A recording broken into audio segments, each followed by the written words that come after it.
how does timing, and in specific market timing, impact your valuation when you go to exit?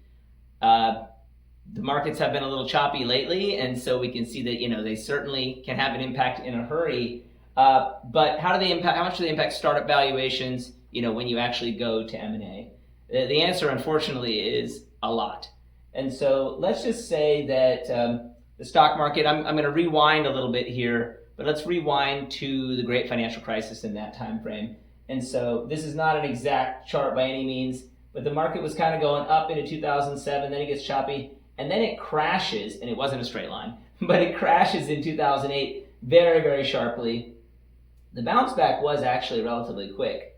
But if we look at this, what we call max drawdown, so how big was the drop top to bottom, and how does that impact startup valuation? So a major crash like this, well, the S&P 500, so major US stocks, was something like minus 48% in the worst of it. So you round it and say minus 50. So almost half.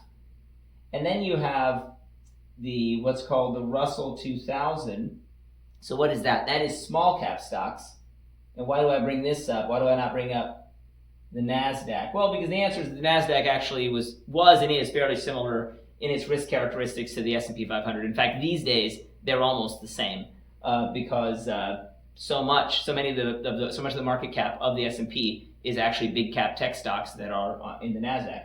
So the Russell 2000, so small cap stocks, these are still big by startup, from a startup comparison standpoint, mostly $1 billion plus valuations, but not past 10, 15, 20 billion. And so these, what are considered small cap stocks, they went down 60% roughly during the financial crisis. And so again, that notion of max drawdown. So it's still a big drop and even bigger than large stocks.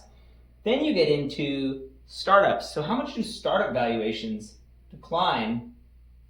And unfortunately, the numbers aren't pretty. When you're down here at the bottom, like if you were trying to sell a startup in 2009, good luck getting anything at all. Nobody wants to buy a startup in that time, in that sort of environment. Of course, some deals got done, but it's very difficult. Startups, it's going to be anywhere from minus 70.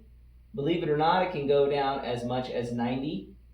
So minus 70 to minus 90%. So as much as 1/10 the price, but maybe more reasonably 70-75%, a 3/4 markdown from the top to the bottom. So what does that mean? Well, realistically, that means going from if 10x ARR is sort of the traditional target that a lot of folks use, you can see valuations go down to 2 to 3x ARR and even lower. They could go down to 2 to 3x, and they could go down to 1x in the really bad case. And so market timing matters. Hey, I certainly was a beneficiary of that when we sold in 2021, when we sold Hidden Levers, my last startup. We were hitting, very near the top of the market in terms of startup valuation. And so we prospered by that and were able to be above this kind of metric. But if you were to rewind just a few years, you would see those valuations coming down. If you fast forward to today, actually, markets are higher, meaning the major stock markets are higher, but at the same time, other factors like interest rates are not. They are much higher than they were back then, that zero interest rate era, and so that's driven some valuations down.